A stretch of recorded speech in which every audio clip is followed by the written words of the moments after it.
El español Salvador Freixedo entró a la orden de los jesuitas en 1939. Dejó los hábitos en 1969. Desde entonces se ha dedicado a escribir y a reflexionar profundamente sobre el cristianismo. Él piensa que el cristianismo es un mito más y se pregunta, respondiendo, ¿por qué agoniza el cristianismo? Hoy en Foro recibimos a Salvador Freixedo. Gusto saludarlo, bienvenido. Gracias por estar con nosotros.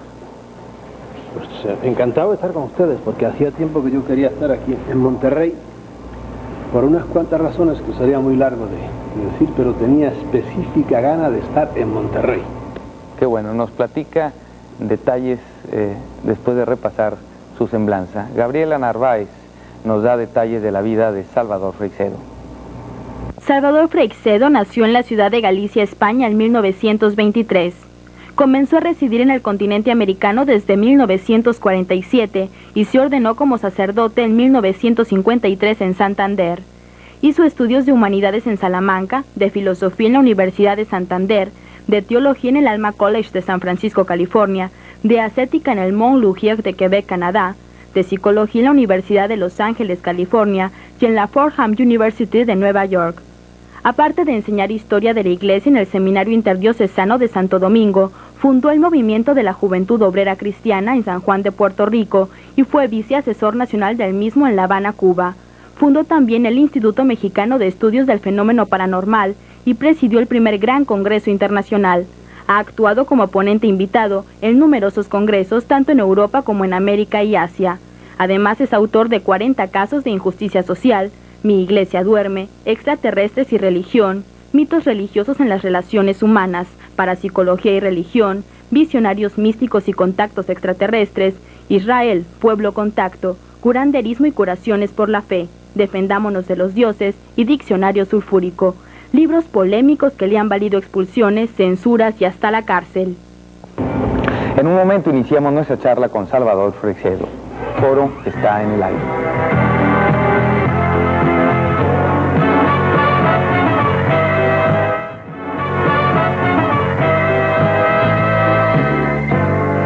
Salvador, entonces usted estuvo 30 años en la Orden de los Jesuitas, en 1969 deja los hábitos. ¿Cómo estuvo eso? No es que dejara los hábitos, fue el general, el que llaman el Papa Negro, Pedro Arrupe, que era amigo mío, habíamos estado hablando en Roma, pues se formó tal polémica con el libro mío que se llama Mi Iglesia duerme, un libro escrito desde dentro de la Iglesia y con amor a la Iglesia. Se formó tal polémica que el cardenal de San Juan le escribía y decía, este hombre que no se calla, y por otro lado los obispos me seguían presionando a mí. Total, que el general de los jesuitas me dijo, mira, vamos a respetar nosotros tu libertad a que tú digas lo que quieras, porque Arrupe era muy buena gente. Y por otro lado, no nos metas en problemas a nosotros, vamos a dividir nuestros caminos y tú quedas libre. Y eso así fue, yo redacté el documento en que me separaba de los jesuitas. Y me quedé libre ya. Después de 30 años me encontré pues nada, con un cheque de $100 que me dio el superior de San Juan de Puerto Rico y que yo se lo devolví, ¿verdad? Y dije, bueno, vamos a nadar. Y aquí estamos tan tranquilos. Nunca se deja de ser sacerdote, ¿no? Según la teología, no se deja nunca, porque hay dos sacramentos que son el bautismo y el orden sacerdotal que no se pueden repetir, que imprimen carácter, como dicen los teólogos. Los demás sí se pueden repetir. De modo que, según dicen ahora los que están horrorizados, pues yo seré sacerdote hasta en el infierno. Pero como no hay infierno, pues no hay problema, se queda uno tan tranquilo. ¿Cómo que no hay infierno? No, hombre, eso es una de las cosas terribles que tiene el cristianismo en cuanto a enjuiciar el más allá. Es de las peores religiones que hay, porque eso, el infierno del cristianismo es terrible, es aterrador. Y yo aprovecho aquí la ocasión para quitarle el miedo a la gente. Esos infiernos de más allá y fuegos y por ahí, esos son calumnias que no han levantado a Dios los teólogos. ¿Entiendes? Un Dios que nos dicen que es Padre no puede tener semejante tortura. Eso es un absurdo en el cual yo creí mucho tiempo, porque yo fui un fanatiquito durante muchos años, nací en eso y tardé 40 años en sacudirme eso y en rebelarme contra semejantes absurdeces. De modo que yo en este caso estoy defendiendo la bondad de Dios. Dios no tiene infiernos. Bueno, podremos estar de acuerdo en que no hay infierno tal y como se le concibe a la gente en las llamas y torturada de esa manera tan concreta, ¿no? Así... Sí, con fuego y un demonio metiéndote pinchazos. Pero el infierno existe de otra manera, es la ausencia de Dios, como el cielo es la gloria de Dios, disfrutar de la gloria de Dios. Y el Dios purificante es el purgatorio, ¿no? Bueno, el purgatorio es, como dicen, algunos países dicen el purgatorio, ¿verdad? Porque en lugar de pulgas.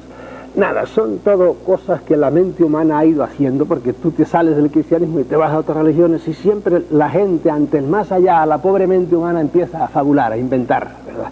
Y de las invenciones que hemos tenido aquí es el purgatorio, que es una doctrina que muchos cristianos no aceptan, por ejemplo los protestantes no aceptan semejante cosa. Ahora, que hay infiernos, ¿cómo no vale?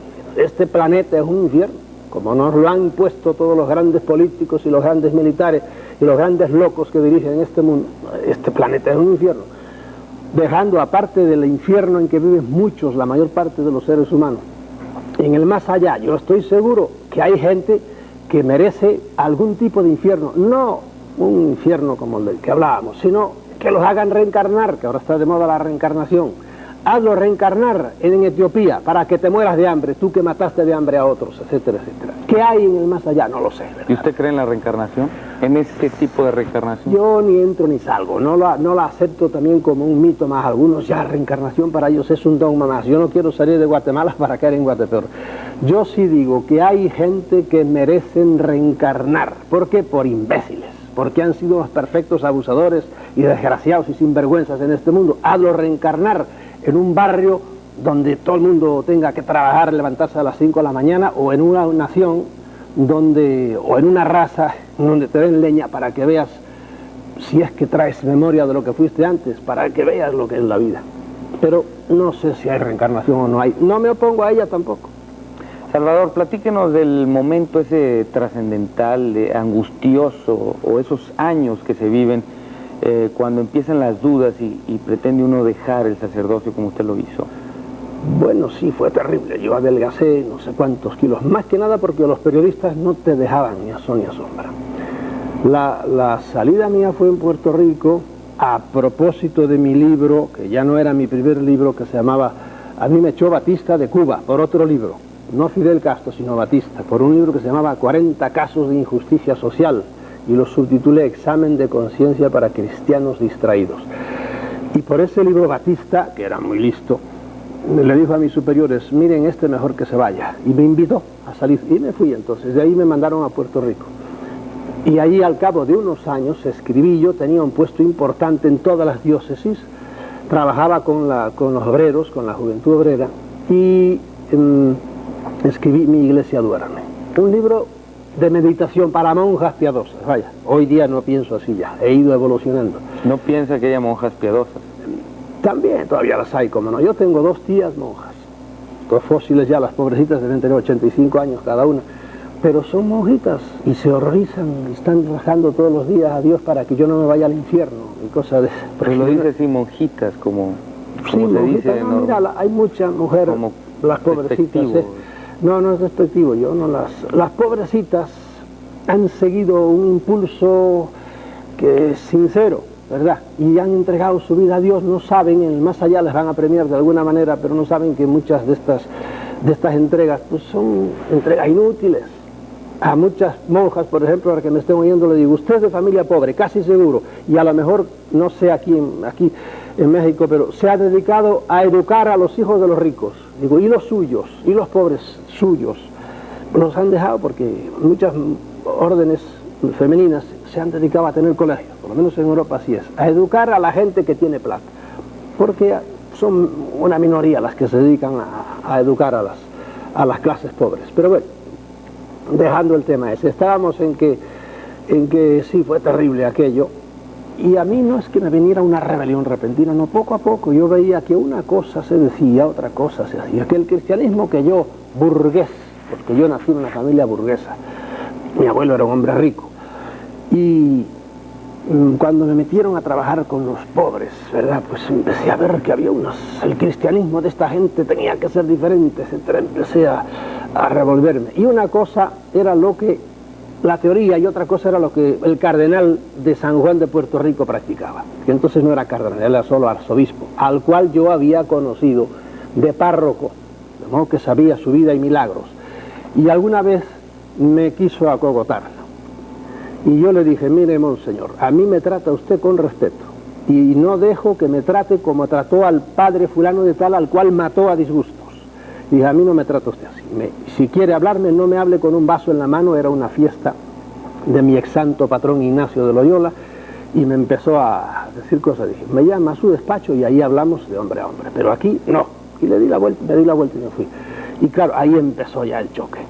Y llegó un día en que maduró todo eso, y en una semana yo le dicté a una grabadora, le dicté el libro Porque agoniza, le dicté el libro Mi iglesia duerme, y se formó ya todo. Es un libro bueno, es un libro que, ya te digo, hoy día no estoy de acuerdo con muchas cosas de las que digo ahí. ¿Pero sigue pensando que la iglesia duerme? No, ahora ya ronca, ¿entiendes? Ahora es peor, porque ya ves que después de ese libro he escrito Porque agoniza, ya no duerme, está agonizante. Está agonizante, eso es un hecho. Ahora, después en el último libro, que precisamente tienes ahí encima, el cristianismo, un mito más. Es decir, tú analizas el credo cristiano, el dogma cristiano, y dices: pero ¿cómo es posible que se pueda creer esto y esto y esto? Aun teólogos de primera, por ejemplo, como Hans Küng, que vive y es uno de los grandes teólogos de la Iglesia, tiene un libro que se titula así, el Infalible, refiriéndose al Papa. ¿Cómo es posible que, por ejemplo, se pueda defender la infalibilidad del Papa, o de quien quiera que sea, pero en concreto del Papa, cuando uno conoce la historia de la Iglesia? Y allí en el libro, precisamente, Mi iglesia duerme, yo doy una lista como de 12 papas en que han dicho cosas que el que vino detrás tuvo que rehacer lo que había dicho el otro, ¿verdad? Y claro, los teólogos siempre tienen explicación para todo. Los teólogos son de los que, donde digo, no digo, que digo, Diego, y es un lío. Y cuando te encuentras con la Sagrada Escritura, por ejemplo, párrafos que no hay manera de tragarlos, los exégetas, que se llama, es decir, teólogos, diríamos, en el campo eclesiástico, en el campo bíblico, saben explicarlo todo, absolutamente. Pero uno tiene también cabeza para, sin los miedos sacros, sin miedos al infierno, digo: no, esto es así, esto me dice mi razón, y con esto me quedo, y punto. Pero ¿por qué es un mito el cristianismo? ¿Y por qué agoniza el cristianismo? Algunas respuestas de Salvador Freixedo después de unos anuncios. Foro está en el aire.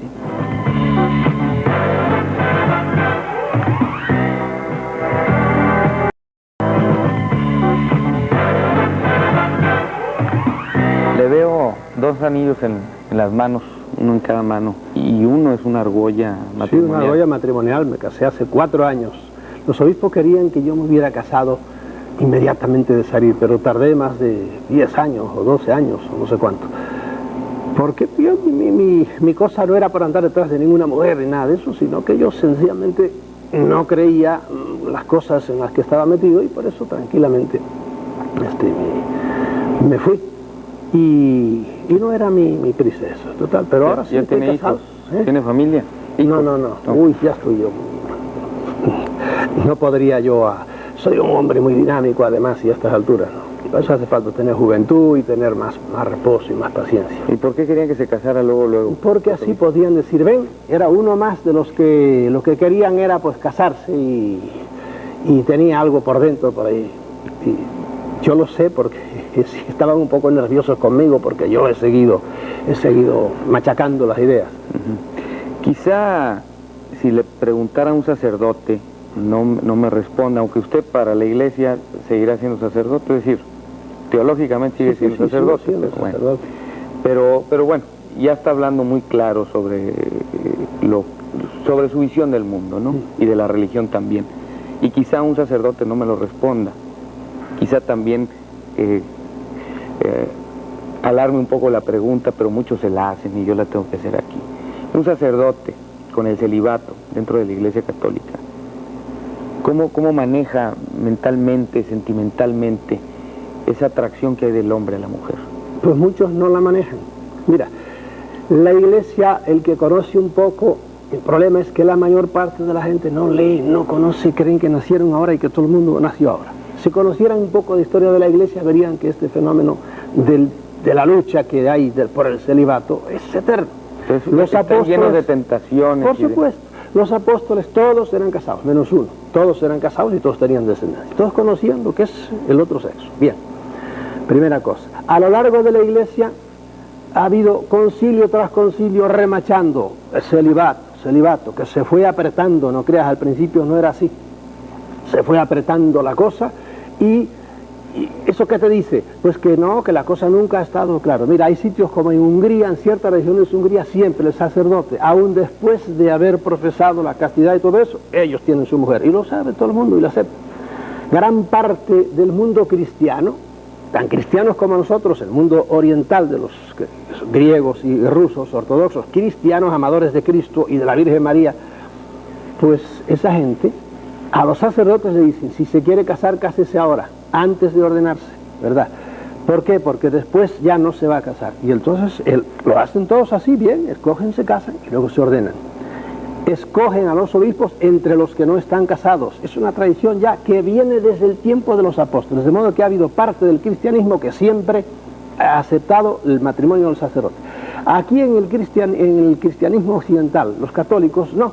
El Papa, desgraciadamente, porque este es un Papa que camina para adelante mirando para atrás, es decir, muy conservador en sus ideas, aunque viaje mucho, etcétera, acaba de dar una encíclica sobre la castidad y remachando, porque, como te digo, es muy conservador, remachando la cosa. Eso es fatal para la Santa Madre Iglesia hoy día, dado como es ya el mundo de la televisión, se le meten las mujeres en casa al sacerdote, por muy tranquilo que es, una de dos, o cierra el televisor, o si no, yo no sé cómo pueden vivir.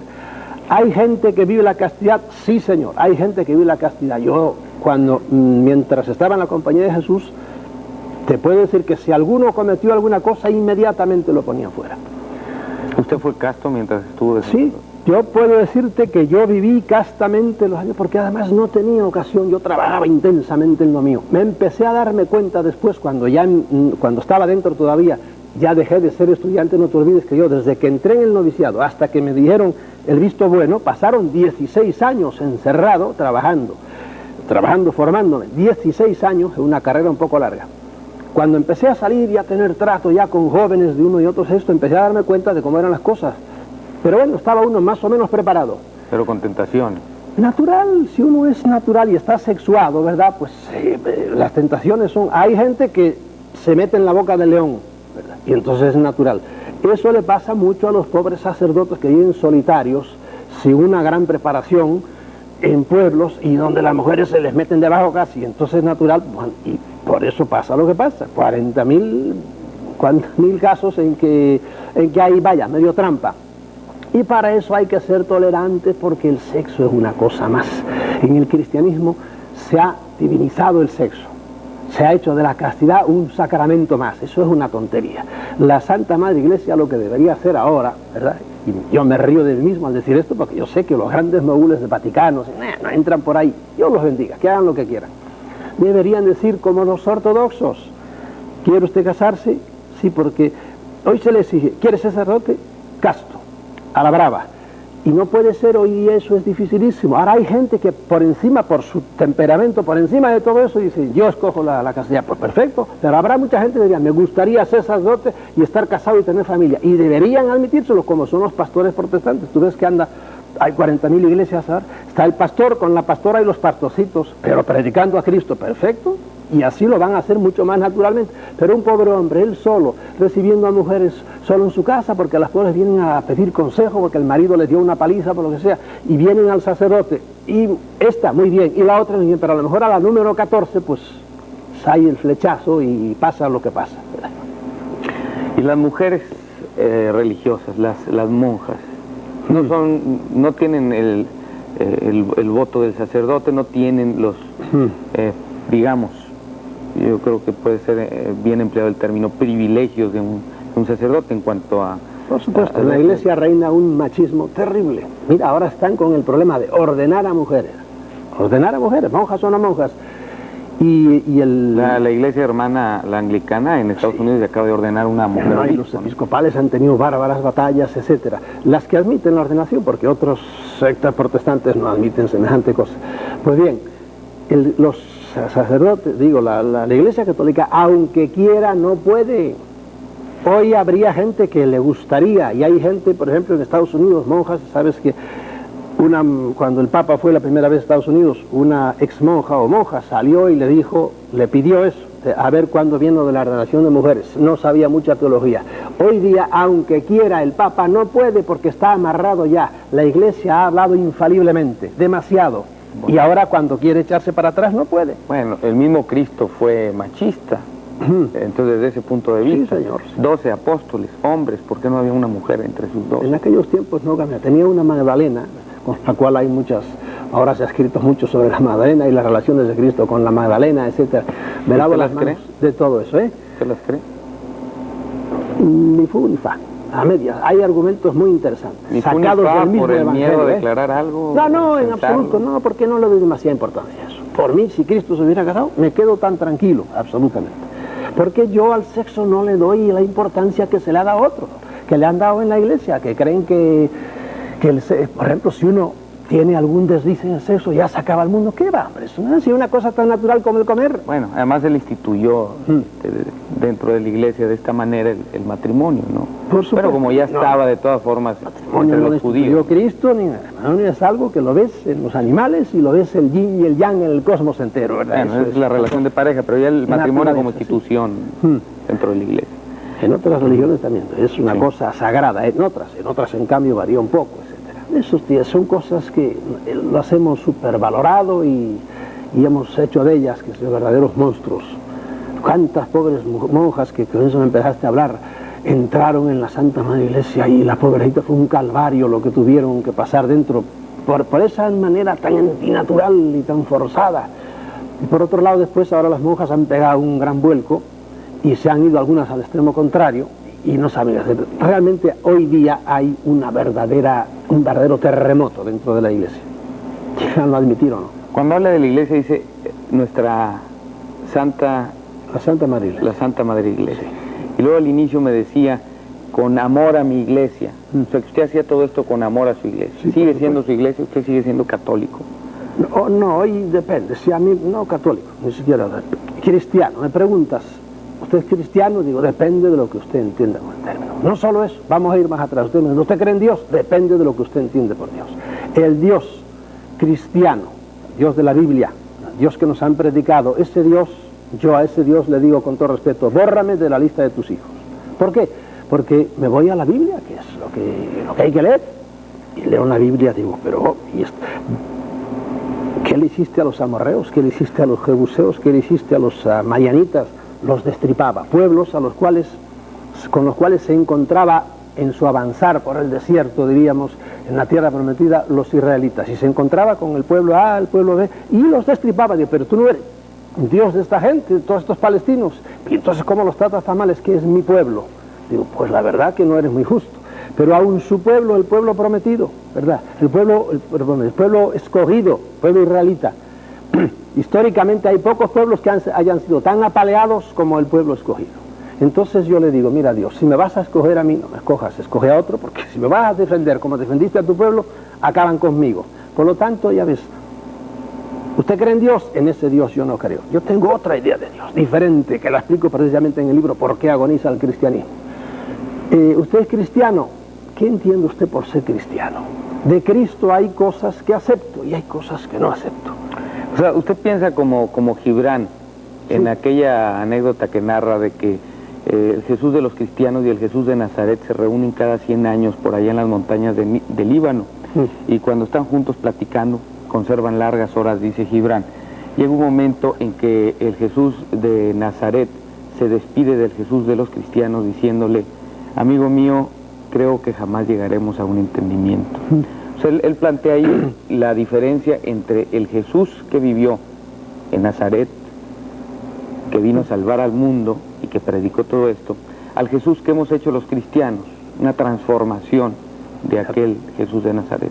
Eso lo puedes ver, Jesucristo Superstar, estrella, estas óperas o como le quieras llamar modernas, el cual es más hay, Jesucristo Superestrella, bueno, hay 2 o 3 cantadas y que se han hecho muy famosas, es otro tipo de Cristo, porque la iglesia ha ido ha ido forjando un Cristo nuevo, un Cristo duro, un Cristo terrible, un Cristo que acabó con inquisiciones, es decir, que en nombre de él se hacían inquisiciones y muertes e imponen castidades de por vida, etcétera, etcétera. Y ese Cristo pues parece que tiene poco que ver con el Cristo más tolerante del Evangelio, aunque en el Evangelio aparece también un Cristo muy intolerante, ¿verdad? El Cristo que el infierno no hay que irlo a buscar, hay que irlo a buscar al Evangelio, y al mismo Cristo, en las palabras de Cristo, no hay duda, aunque hoy los teólogos modernos le quieran tirar la toalla. No, ahí está, en 12 ocasiones por lo menos Cristo habla del fuego que no se extingue jamás. Entonces, por lo tanto, no me venga ahora con cosas. Y el Cristo que dice, o crees esto, o si no te vas al infierno. El que no creyere y se bautizare, se condenará. Digo, pero Señor, y si mi mente me dice que eso no es potable, pues mira, te vas al infierno. Entonces, córteme la cabeza. No me dé cabeza para discurrir. Salvador, ¿usted habla con algún ingrediente de frustración? Ninguno. Hay gente, yo soy enérgico hablando, y hay gente que cree que soy resentido, ni hablar. Yo tengo grandes amigos jesuitas, y si hay un sacerdote que está pidiendo aventón, yo lo paro y lo cojo. Ahora eso sí, me gusta buscar las cosquillas después, saber cómo piensa él su cosa. Sí. Pero me da lástima, por ejemplo, al señor cardenal obispo de San Juan, ¿verdad? O arzobispo, me da lástima hoy día. Y los otros obispos, hay un obispo en Puerto Rico que vivíamos los dos juntos en una casa, era jesuita también, lo conozco perfectamente. Y a este, por ejemplo, que es un hombre honesto y trabajador, lo quiero entrañablemente, a pesar de que es obispo y que es integrista y no está de acuerdo con mis ideas. A otros no, les conozco todas las mañas y veo que no son realmente hombres del Evangelio, aunque sean arzobispos, no. Pero me dan lástima, más que nada, digo, mira que están enredados todavía en esas cosas de las cuales yo, a Dios gracias, salí ya. Pero yo tengo una paz de espíritu tremenda, porque le perdió el miedo a tantas cosas, el más allá absurdas que me predicaban. Se va a decir, se pudo haber dicho también entonces, al fin jesuita. Los jesuitas siempre se adelantan a su tiempo. Y a veces no se adelantan, simplemente no van con ningún tiempo. Los jesuitas son rebeldes. La formación de los jesuitas es muy distinta y algo provoca en ellos que los hace... No, es cierto, son muchos controvertidos, polémicos, confundidos quizá. Algunos están confundidos. Mira, hace pocos días casi, en Toledo hubo un congreso parateológico y estaba invitado un padre jesuita que es un famoso, diríamos, profesor de teología en la Universidad de Comillas, en Madrid. Y cuando se enteró que estaba yo y habíamos sido compañeros en un noviciado, no quiso ir. Y fue al cardenal de Toledo y armó todo un cisco para hacer que abortase aquel congreso parateológico, en lo cual iba a hablar gente ilustrísima, ¿verdad? Claro. Cada uno desde su punto de vista. Es que usted es un desertor, un rebelde. Sí, para él sí, lo soy. Pero el pobre hombre, ves, ese también en concreto, no quiero decirte su nombre, me da lástima, porque está todavía creyendo que 2 y 2 son 5, y bueno, que siga creyendo, y es un hombre que sabe la teología así, pero esos argumentos que yo pongo en el libro Un mito más, si tú le dices ese argumento, que son verídicos todos, no echa para nadie, bueno, son pequeños errores, no hay pequeños errores. Pero al fin, usted, con formación jesuita, así reaccionan los jesuitas, ¿no? Al fin, siempre. puede ser. Claro, también tienes que atender. Yo soy un poco vehemente. Y siempre lo he sido, y por eso me sale siquiera la formación jesuítica con la vehemencia, con eso. Pues, pero bueno, cada uno es como es. Uno lo que no puede vivir, uno es acomplejado y con miedos. Lo importante es ser congruente. Sí, pensar, decir y hacer. Coherente con la idea que tienes y actúa, que es lo que no hacen muchos en la Santa Madre Iglesia, por ejemplo. La Iglesia es una institución que predica pobreza. Entonces tú ves que los cardenales hasta hace poco tenían una capa, una cola que tenía 7, 8 metros de largo, era el ritual, 8 metros de cola de este seguidor y de este predicador, de un hombre que no tenía dónde reclinar la cabeza. Y digo, pero ¿y cómo? Como diría el otro, átame estas moscas por el rabo. Y luego los grandes capelos, y luego las instituciones, digo, las vestimentas. Cuando el Papa Urbano, no me acuerdo qué número, porque hubo muchísimos urbanos, algunos eran bastante inurbanos. ¿Cuántos armiños para su, ahí lo digo, de los 40.000 datos que todavía en ese libro, se hubo que sacrificar para hacerlo su vestimenta? No sé si 200 o 300 armiños, digo, pero este es el que predica, el máximo representante de aquel hombre que caminaba descalzo diciendo, bienaventurados los pobres, bienaventurados los que lloran. Por Dios, esto es una caricatura. Son 2000 años de historia que le pesan demasiado a la iglesia, ¿me entiendes? Es Salvador Freixedo, ex sacerdote jesuita, ahora escritor. No tardamos en regresar, Foro está en el aire.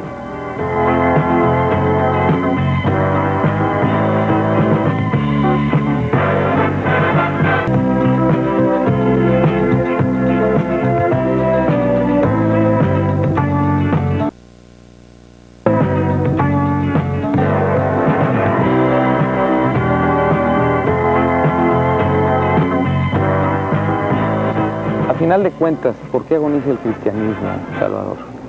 Pues yo creo que lo digo en la contraportada del libro, porque adora fundamentalmente por muchas cosas, pero porque adora a un Dios falso. El Dios del cristianismo, como te dije hace un rato, es un Dios falso, es un Dios vengativo, es un Dios terrible, es un Dios cruel, es un Dios que pide siempre sacrificio y sangre, ¿entiendes? Como todas las religiones, ahí de eso podríamos hablar horas, es un arquetipo. Todas las religiones piden sangre, y el cristianismo también. Todo el cristianismo gira alrededor de la sangre de un pobre hombre que murió en la cruz. La han sublimado en términos freudianos, pero eso es la cosa. El cristianismo no es diferente en eso de las demás religiones. Usted mismo predicó eso. Sí, señor. Un Dios Yo sanguinario. fui un fanático durante 40 años. No me he hecho muchas culpas, únicamente me quedo pasmado. Pues nací en una familia así, ya te digo, hay no sé cuántos sacerdotes y monjas en mi familia, hermanos de mi padre y de mi madre. Pero me quedo pasmado como yo tardé tantos años en sacudir la cabeza, en caer en la cuenta de que había cosas que no casaban desde el principio. Bueno, desde el principio, avanzando ya en mi formación, empecé a sentir ciertas cosas duras, pero está la fuerza, primero del miedo sacro, al más allá, como lo predica el cristianismo, y segundo, la fuerza de la tradición.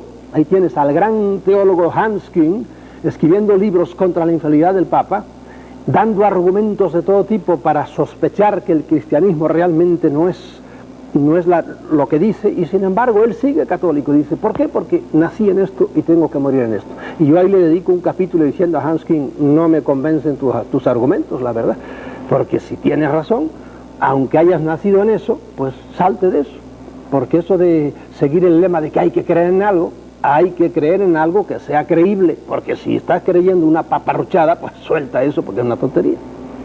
¿Usted a qué edad entró al seminario? A los 16 años. A los 16 años. Antes así se estilaba, incluso desde más chicos, ¿no?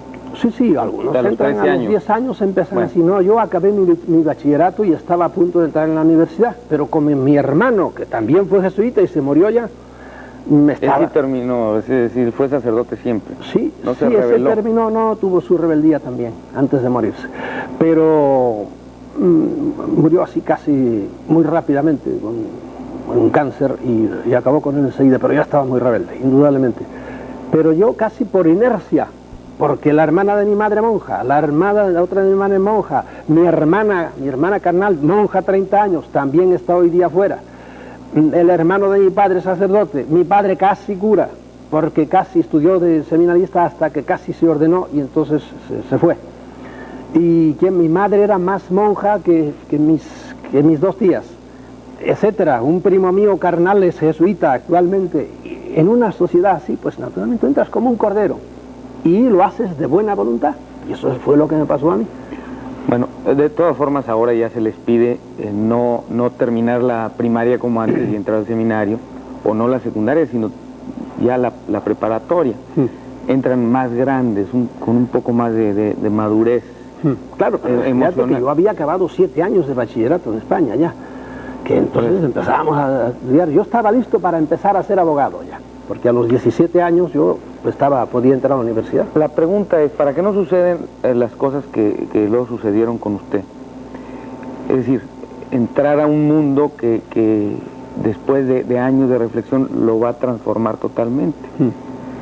No debieran terminar su carrera y luego entrar a una orden que les diera, tipo Opus Dei, que terminan su carrera profesional. Y luego son 6 años, no 16 como con los jesuitas, Sí. o 12 años, como 16, otras órdenes. 16 años, Sí. sí, estuve yo. Bueno, 6 años de preparación, pero antes ya con una carrera profesional, y donde haya un poco más de madurez, que estén más vividos, porque no.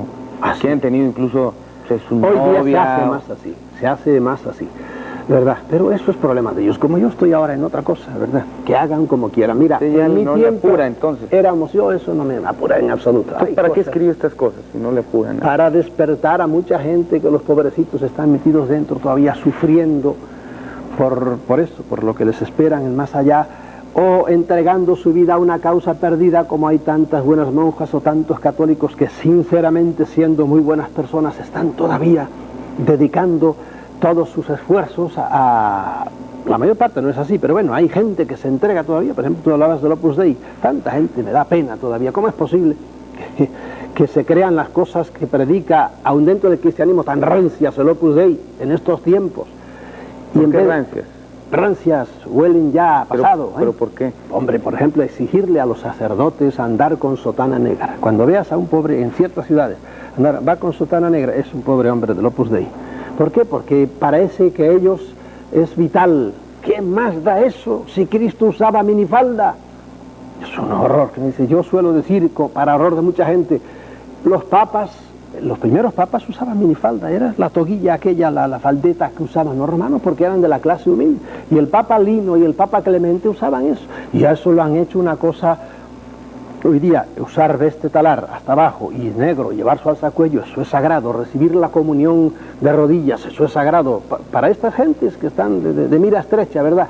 Y a mí esa gente me dan pena, realmente me dan pena, porque además están caricaturizando el cristianismo. El cristianismo es, como dijo Cristo, he venido a predicarle a los pobres, he venido a predicar el reino de Dios, he venido a cosas grandes, no a cicaterías bobaditas de estas. A los pobres de corazón. Sí, así es, a los pobres de espíritu. Entonces, ¿usted piensa que esta religión malentendida enferma a la gente, la trauma, ¿De cuántos pecados, de cuántas enfermedades no ha sido causa precisamente la doctrina de la castidad en muchos niños, predicada tan absurdamente como se ha predicado? Tantas neurosis, lo he vivido yo. No te olvides que yo he confesado a muchísima gente y yo he bregado con miles de jóvenes, he dado ejercicios a 40.000 jóvenes y he visto las neurosis que muchos muchachos que realmente son gente recta, pero les predicaban cuidado esto y los pensamientos, y tenían un cisco alrededor de la castidad enorme, y eso degeneró en auténticas neurosis que a algunos los ha llevado al manicomio. Y esa es esta manera de predicar el sexo, absurda, ¿verdad? Y luego tantas vidas cortadas, truncadas, traumadas. Por eso hay que entregar todo a Dios y se meten en un convento. Y mucha pobre gente sufriendo toda la vida allá. Lo que pasa es que hay que conocer historia de la iglesia, ¿entiendes? Hay que conocer las historias de los Abelardos y las Eloísas y todos los amores secretos que ha habido y todas esas cosas, dentro del convento y fuera del convento. ¿Qué conceptos equivocados ve usted en la educación sexual dentro de la iglesia? Pero al sexo hay que quitarle morbo, ¿me entiendes? Tiene mucho morbo. Hoy día hemos caído en lo contrario. Hay que descararnos un poco más. Tampoco el sexo es lo que es. Si tú ves a un hombre como los hay, por ejemplo, que se atiborran de cerveza y venga con cerveza, acaban con unas barrigas y digo, esto es un pobre desgraciado que hace de la cerveza, que es una cosa preciosa cuando te tomas tu cervecita suave y fresquita, ¿verdad? Hace de esto como un dios, y entonces ahí lo tienes hecho un pobre alcohólico, un pobre estúpido. Bueno, lo mismo que digo de la cerveza, digo de un licorcito, bien, perfecto.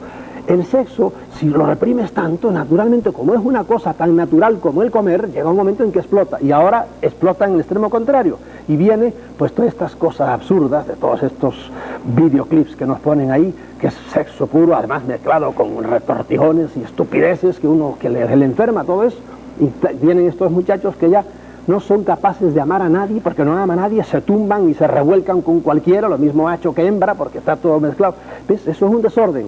Pero fue del prohibirlo todo al reventarse. No es que ahora se permita todo, pero de hecho reventó todo y estamos en una sociedad donde es una locura. Hay, por ejemplo, castas por ahí, razas, en donde el sexo es algo mucho más natural. Las mujeres andan con los senos al aire en 40.000 tribus y lo ven lo más natural. Nosotros, yo no digo que haya que andar así, ¿verdad? Pero como lo hemos hecho hasta ahora, que como decía mi profesor de ascética, la mujer... El escote no debe pasar de esto que se llama el hoyo del cuello, decía él, aquí, esta parte blanda. Todo lo demás es ya invisible. Digo, no diga usted ridículo ese reverendo padre. Eso es una estupidez, ¿verdad? De eso hemos pasado a este, como dicen los venezolanos, a este despelote que tenemos ahora.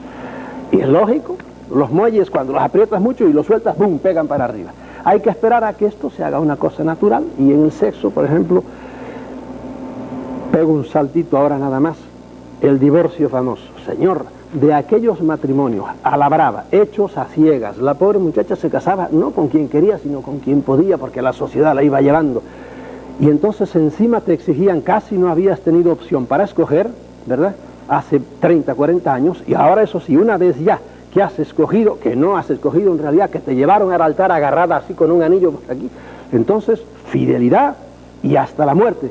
Pero resulta que muchas mujeres se encontraron con que se habían casado con un orangután y no lo sabían, y voy a aguantar a esta bestia toda la vida. No, lo más lógico es decir, no, cada uno por su lado. ¿Por qué? Porque este es un bárbaro, o al revés, te has casado con una mujer que es una loca y se acuesta con cualquiera y yo voy a aguantar eso toda la vida. No, chico, es racional, no, yo no quiero saber nada de esto. Pues la iglesia sigue diciendo, no, esto es de por vida. Bueno, pues que lo siga diciendo, la gente se busca vida como sea. La ley del divorcio, que en algunos países, cuando en España, por ejemplo, la pusieron hace unos años, bueno, ese estremecimiento general, tontería, fariseísmo. El divorcio es una cosa, es un mal necesario en una sociedad donde los matrimonios se hacen a la loca. Pero es parte del miedo, del temor de Dios. La misma Biblia, los documentos, por supuesto, hablan del temor a Dios. Pero ese es camino para llegar a Dios. El temor a Dios es una ofensa a Dios. Yo a mi padre no lo temo, a mi padre lo amo. A veces se pone bravo por ahí porque es natural, pero fundamentalmente yo amo a mi padre. Y sin embargo la Biblia nos dice esta falacia: el temor de Dios es el inicio de toda sabiduría. Y yo, con perdón, con mi cabecita digo, el temor de Dios es una ofensa a Dios. Punto. Me quedo tan tranquilo. Yo digo estas cosas y me quedo tan tranquilo. Es Salvador Freixedo. No tardamos en regresar.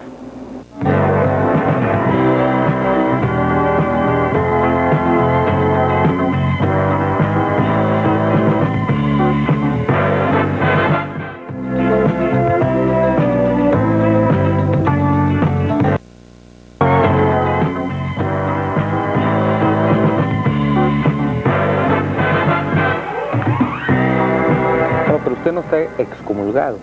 No, yo el estoy hecho de solo retirarse, luego casarse. Suspendido. Suspendido. Suspendido, que es lo que le hacen a los muchachos cuando no estudian.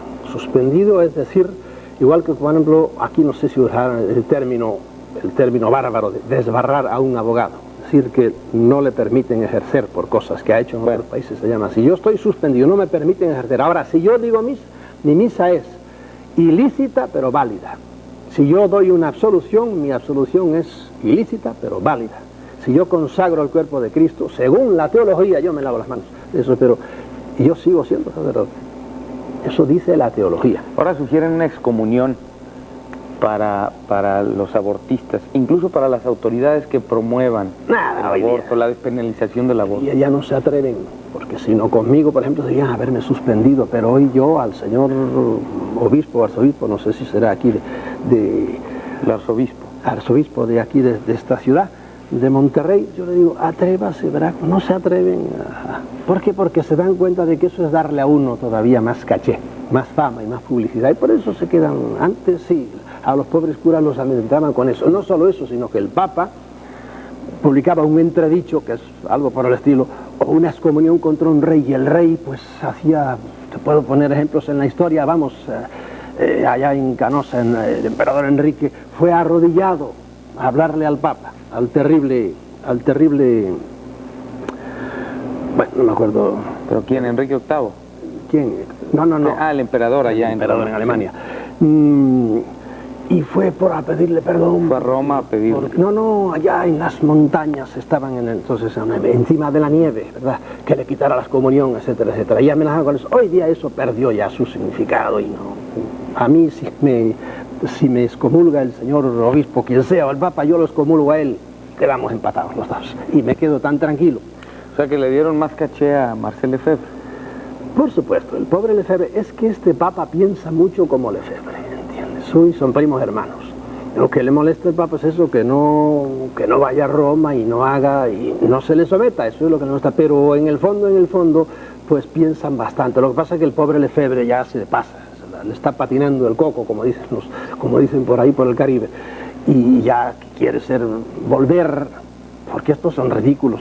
Yo he discutido con dar algunos marcha atrás al Concilio Vaticano II. Quieren volver a la liturgia de San Pío V, y yo he dicho a algunos de ellos, porque no, Pío V, porque no vuelven a la de Pío I, que está más atrás todavía, porque esa fue la liturgia que ellos tuvieron cuando eran niños, y quieren la misa en latín, y quieren tonterías, eso no importa nada, si la esencia del cristianismo es el amor, y es el perdón, y es el inclinarse al pobre, y es lo que Cristo, la parte buena del Evangelio de Cristo vino a traernos a todos, que es la fraternidad de todas, nada más, lo demás tonterías.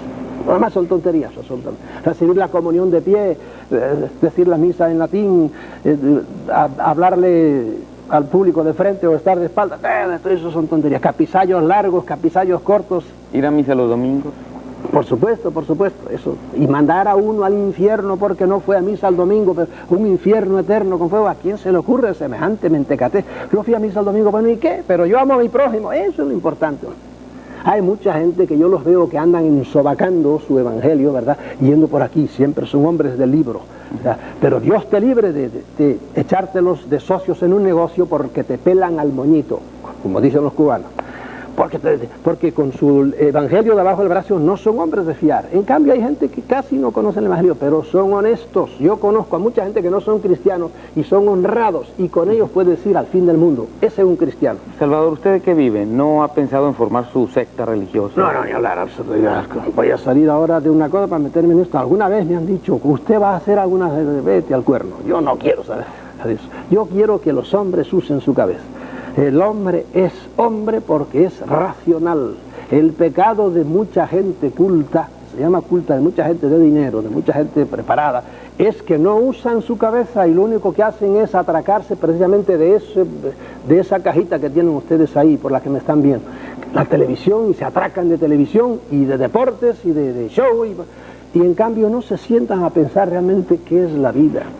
No se rebelan, por ejemplo, contra situaciones en que vivimos hoy día, presión, políticas, económicas, religiosas, no piensan, ¿verdad?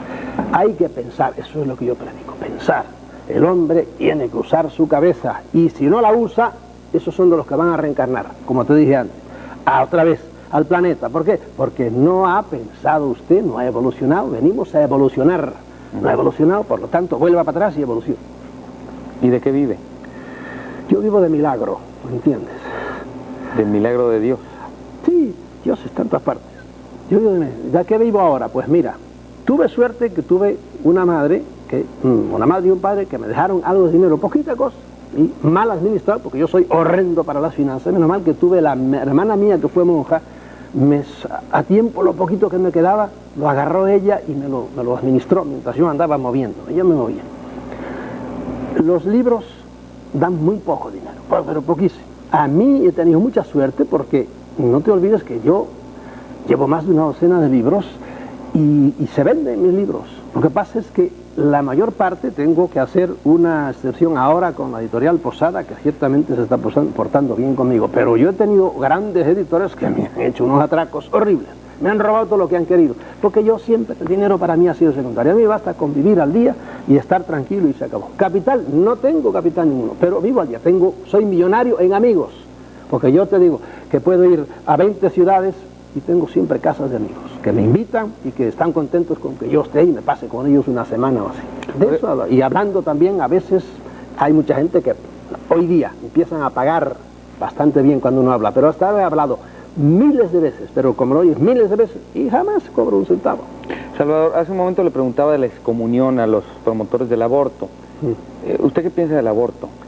Ya con esta visión distinta es del un tema duro de pelar, el aborto. Mira, al cerrarse en banda, infantilmente, como hacen hoy día la predicación oficial de la iglesia, aborto no, pero señor, oiga usted primero las circunstancias del aborto. ¿Qué haría usted, le diría yo al señor obispo, al moralista número 1 aquí de la ciudad de Monterrey? ¿Qué haría usted con una muchacha a la cual la han llevado a la fuerza, la han violado, un sinvergüenza, y ahí la tiene usted ahora, pues que dé a luz? No, esa muchacha, el cuerpo de ella es suyo, y no tiene por qué darle cabida y darle sobre todo ser la madre de un un fruto que tiene dentro que se lo han metido a la fuerza, por lo tanto tiene todo el derecho de ir para afuera. Y empiezan ellos a defender, olvidándose de la pobre madre, empiezan a defender al niño. Y dicen, señor, ese niño es un embrión que tiene, no sé, un cuarto de pulgada, no, tiene milímetros, ¿verdad? Y está defendiendo, atienda a la madre, hay un derecho contra el otro derecho. Ahora, la Iglesia siempre ha querido que enseguida viene Dios y crea un alma, eso es todo un mito también. Y lo hace para este hombre y hay una persona total, no hay tal niego. Es más, hoy día si se mete uno a oír lo que dicen los conocedores de esto, sin estar prejuiciados, que están todos los grandes biólogos y todos los grandes especialistas en ginecología y por ahí, te dicen, uy, eso está muy lejos de ser como nos dice la Iglesia, que ya hay una persona entera, etcétera, etcétera. De modo que en un caso como ese, ya les digo a la Iglesia, mire, no pueden cerrarse sin más ni más. En un caso como ese, yo por cierto le digo a la niña, aborta. Otra cosa es... el tiempo que lleve. Otra cosa es cuando me dicen, mira, el niño ya puede vivir, está dentro, está a los 7 meses. Digo, hombre, ahora piénsalo, ya es una cosa más de pensar, porque ciertamente ahí yo a ese niño sí le doy cierto tipo de personalidad. No hago lo que hace la Iglesia, que se olvida siempre de la madre. La Iglesia siempre atiende al crío. Está bien, tiene sus derechos, pero más derechos tiene la madre, es una persona totalmente hecha, ¿verdad? En un caso en que van a ser, yo les diría, no, se te pasó el...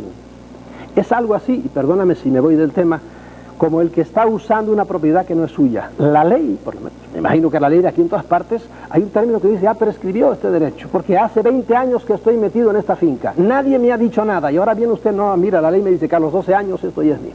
¿Por qué? Porque está así la ley. Usted ha tardado 7, 8 meses en ponerse de acuerdo consigo misma, y ahora va a hacer abortar. No, ya cogió derechos, ese niño está ahí. En ese caso le diría, no puede usted abortar. Y las leyes, la italiana y la española y en general la sueca, las leyes, los países que hace tiempo que están en esto, discriminan muy bien, ¿entiendes? O sea, hay que ser flexible. Por supuesto, es lo primero que hay que hacer, que es lo primero que no hace la Iglesia. Lo primero que dice, aborto, no. Pero señor, el aborto es una cosa.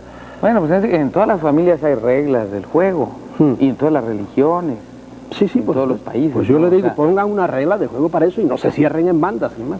Pero una regla así tan flexible, tan transigente. Si la ley, ¿verdad?, no es algo así como la vida, hay una cosa que se llama epikeia, que viene ya de los griegos. Hay que saber interpretar la ley, y la ley no es una cosa así. Para eso hay figuras de tribunales constitucionales. ¿Para qué? Pues para que hay un tribunal que la Constitución dice esto, sí, pero este lo interpreta así y este lo interpreta así, y hay que ir a un tribunal tercero. Y en general todas las leyes admiten su interpretación. En este caso es lo mismo. Primero, que no hay ley. Hay la ley de no matarás, ¿verdad? ¿Y la Iglesia no ha matado? Vamos, la Iglesia ha matado, tiene cadáveres en sus entrañas por miles, porque ha hecho guerra para defender. Hay guerras justas, decían los teólogos antiguos. Ah, sí, ¿y dónde está el precepto? No matarás. Ahí se lo interpretan. Bueno, pues aquí estamos en lo mismo. El aborto, no matarás. ¿Usted se basa en eso? Bueno, pues vamos a interpretarlo como hizo usted para sus guerras. Porque hasta hace poquito, mira, Pío IX fue el que lo hizo. Defendió a cañonazo limpio el Vaticano y todos los territorios. Y vino Garibaldi y vino la moderna Italia y tuvieron que tumbarle a cañonazo limpio las murallas del Vaticano, porque lo defendían. Y no matarás, seguía estando ahí, no matarás, pero el que se ponía delante de una bala de un cañón del Vaticano acababa. No tardamos en regresar para concluir nuestra charla con Salvador Freixedo, escritor, ex sacerdote jesuita. Foro está en el aire.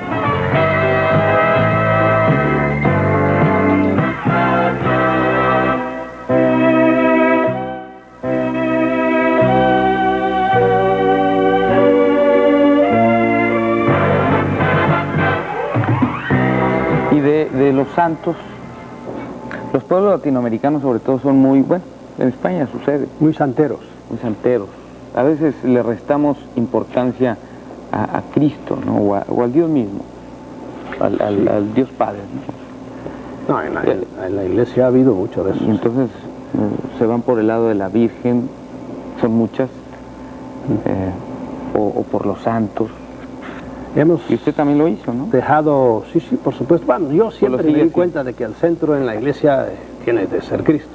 Y lo que hemos hecho con la Virgen ha sido también, hay una inflación virgínea que es lo que indigna a los protestantes, ¿verdad? Contra nosotros, los católicos, y contra los ortodoxos. Los ortodoxos son más devotos todavía de la Virgen que nosotros, o por lo menos tanto. Y eso realmente es un sacar fuera las cosas, sacar fuera de quicio.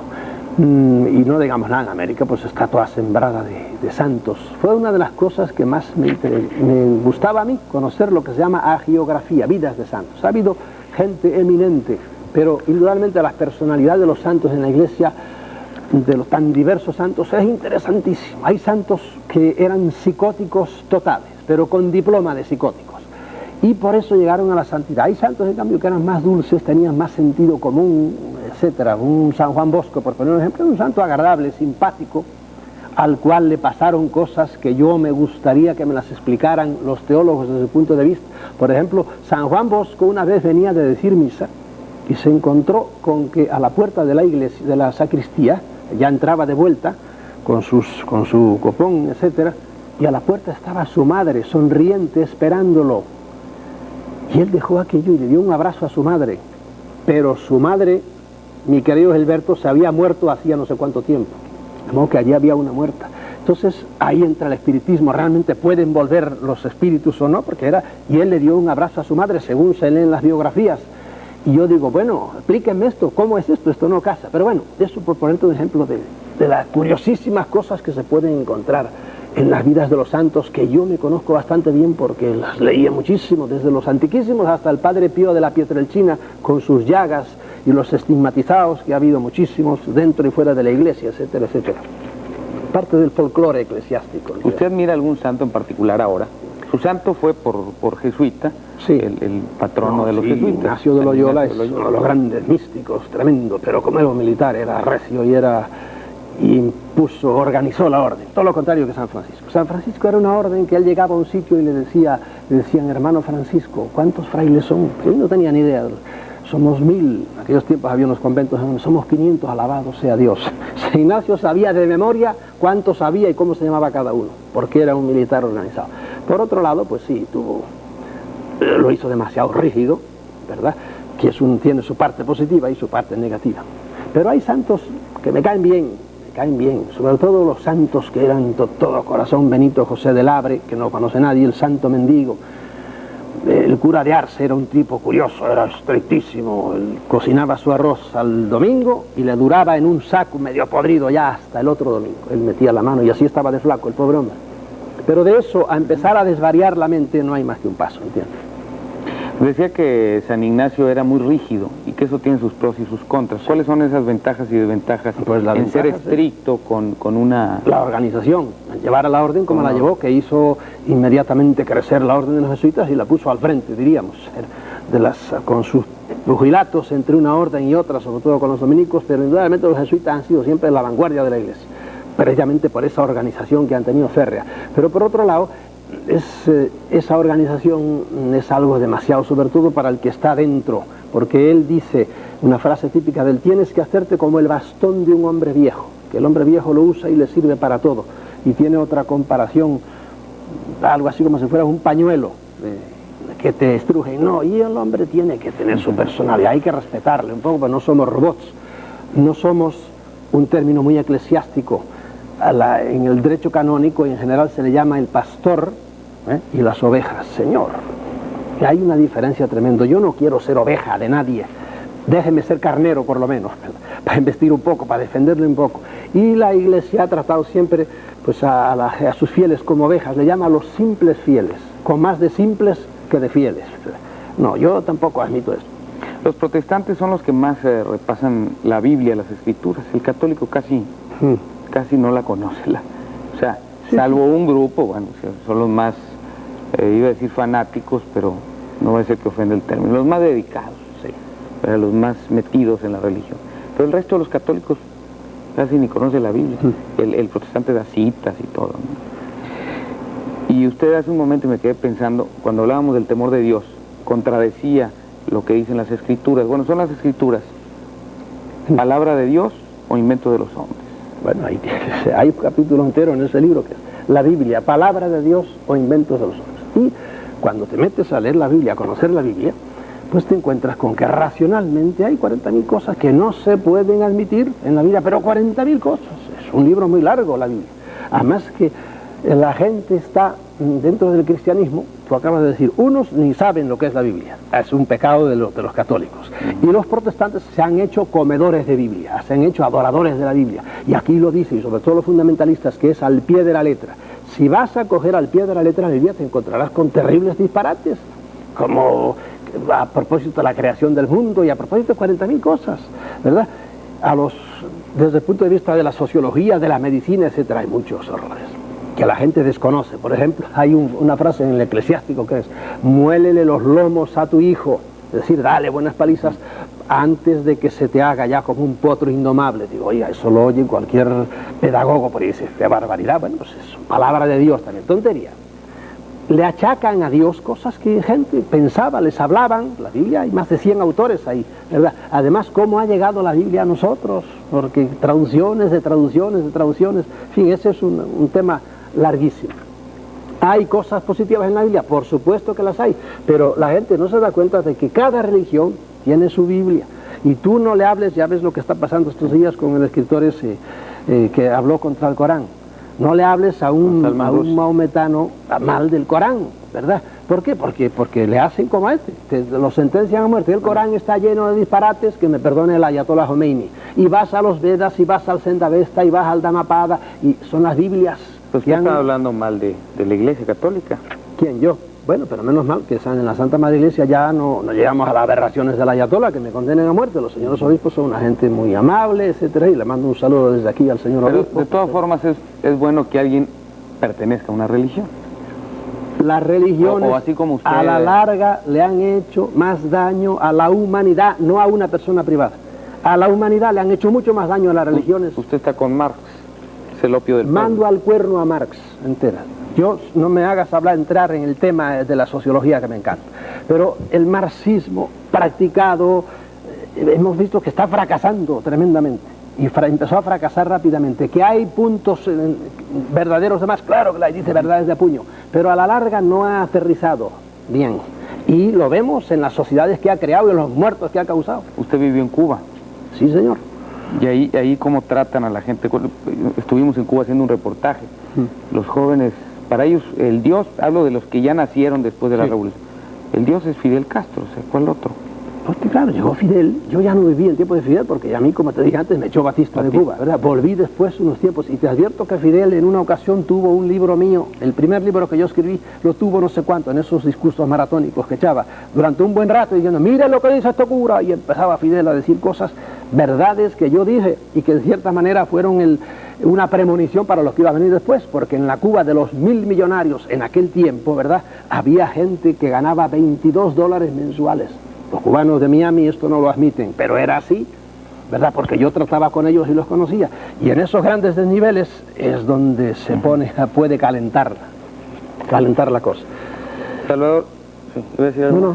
No, dígalo. No, si a mí me dejas hablar, yo estoy todo el día. Okay. Le iba a repasar una parte ya para finalizar de su libro, ¿Por qué agoniza el cristianismo? Donde dice que la religión, considerada como la búsqueda de las raíces humanas y de su destino final, nunca podrá dejar de existir entre los seres racionales. Lo que en la actualidad muere y ha muerto muchas veces a lo largo de los siglos es la manera que los hombres tienen de buscar sus raíces y de conocer o de intentar comunicarse con el más allá. ¿Es cierto eso? El hombre está siempre dándole vueltas. Mira, cada ataúd que se hunde en la tierra, de una persona a la que tú amas, eso tiene más raíz de filosofía, te hace pensar más, te hace meditar más que 40.000 cosas que te digan los libros los filósofos. ¿Por qué? Porque entonces empiezan a preguntarse, ¿pero por qué tiene que morirse esta persona que yo amo? ¿A qué vine yo aquí? ¿A qué estamos aquí? ¿Por qué tenemos que sufrir? ¿Por qué tenemos que morir? ¿Por qué nace la gente? ¿Quién hace nacer? Eso es la filosofía, y el hombre está siempre dándole vueltas a eso. Y en ese darle vueltas a esas ideas, lo que hace el hombre es inventar dioses, porque el hombre es como un flash en medio de la noche. Naces y cuando empiezas a darte cuenta de que tú eres tú, te entierran, ¿verdad? Yo, que tengo ahora la suerte, ¿verdad?, de tener la mente todavía despierta, me tumbo muchas veces a pensar, digo, a mí se me va acercando el fin ya, y lo veo venir con una tranquilidad tremenda, mucho más que antes, pero indudablemente eso me hace pensar a mí. Y eso es la esencia de la religión, el hombre piensa y piensa y piensa. El que tiene cabeza, desgraciadamente hay mucho pobre hombre, que no tienen tiempo ni de pensar porque lo único que hacen es rascar la tierra para poder comer. Soñar o ilusionarse, como usted dice, eso cuando llama por otra manera al de ser llamarlo. humano para que despierten esta ilusión o sueño. Y hablando del más allá, me traje el libro porque también hubo mucha controversia con la charla que tuvimos con JJ Benítez, compatriota suyo, con el caballo de Troya. No, y amigo mío, si yo con Juanjo me encuentro en 40.000, me he encontrado en 40.000 congresos y por ahí. ¿Y piensan igual? O sea, usted también... Sí. He leído algo últimamente de lo que he escrito sobre el mundo extraterrestre, la granja que es esta tierra. Nosotros, lo que yo he escrito. Sí, y no, entonces, si él y por yo eso empezamos me lo traje, porque ahí andan emparejándose. Lo que pasa es que yo le he dicho a Juanjo, cuando él viene, yo voy, o cuando yo vuelvo, él va. Juanjo empezó siendo reportero de estas cosas, de extraterrestres, y por ahí cuando trabajaba ya en Bilbao, en un periódico. Y como es un muchacho muy trabajador y escribe bien, pues se ha seguido moviendo y ha ido entrando, precisamente el fenómeno lo ha ido llevando a lo trascendente. Y ahora él me dijo una vez, no hace mucho, que estaba estudiando teología. Y entonces él va en esa dirección, yo estoy volviendo de esa dirección. No, mira, yo estoy dejando la teología atrás, porque tuve que estudiarla 4 años seguidos y exclusivamente. Y se cruzan nuestros caminos, ¿verdad? Y por eso, a veces, no es que choquemos, ¿verdad? Yo digo de Juan José Benítez, en concreto de ese libro, El caballo de Troya. Juanjo es un gran escritor, es un hombre muy trabajador. Y por eso le gusta mucho a la gente. Lo que es malo de él es que presenta como verdaderas, como hechos, cosas que son novelas, que son ficción. Todo El caballo de Troya es una cosa en la cual él mezcla datos verdaderos con fabulación de él para armar eso, que es una novela, ¿verdad? Y al principio en el libro así se decía novela, y luego en las ediciones posteriores ya se lo quitaron. Y hay mucha gente que no sabe ya si va o viene, si eso es verdad, si eso es mentira. Y es una cosa interesante como puede ser una novela, pero en eso nos diferenciamos. Yo en general no trato ficción nunca. El libro mío último, Ellos, los dueños invisibles del mundo, es un libro de hechos, y yo después empiezo a deducir, pero basado en hechos. Y él en cambio fabula, muy bien fabulado, pero es una cosa de divertimento, vamos a llamarle así. Y esa es la gran diferencia que tenemos él y yo. Ahora él tiene libros sobre ovnis, por ejemplo, que son documentados y son de hechos, no ficción.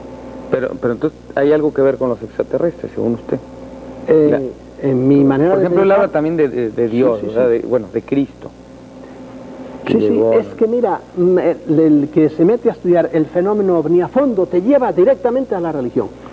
Yo hace años que estoy diciendo, todas las religiones del mundo son debidas a que los que dirigen el mundo desde las sombras, lo que en la iglesia, para que el señor obispo no se me escandalice, o los curas o los católicos crean que ya empieza a hablar de locuras, no, de su iglesia, de su Biblia.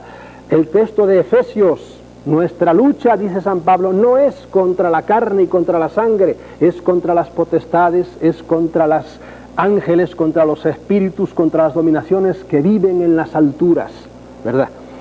San Pablo creía en eso, y en la iglesia... Son seres divinos, son seres divinos. Divinos entre comillas, son seres suprahumanos, no divinos, son más que los hombres, como los hombres somos más que los animales. Pues hay Cristo escalas no era cósmicas. Cristo no era divino. Si quieres entramos en el tema. Para mí, el ser hijo de Dios, a la iglesia le costó mucho trabajo llegar a definir que Cristo era hijo de Dios.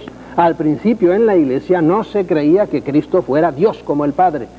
Los cristianos no saben eso porque no saben historia, pero tienen que leer los concilios primeros de la iglesia y tienen que leer quién fue Arrio, que fue un señor que era obispo y que no creía que Cristo fuera hijo de Dios, ¿me entiendes? Y hubo un tiempo en que la mayor parte de los cristianos no creían que Cristo fuera Dios.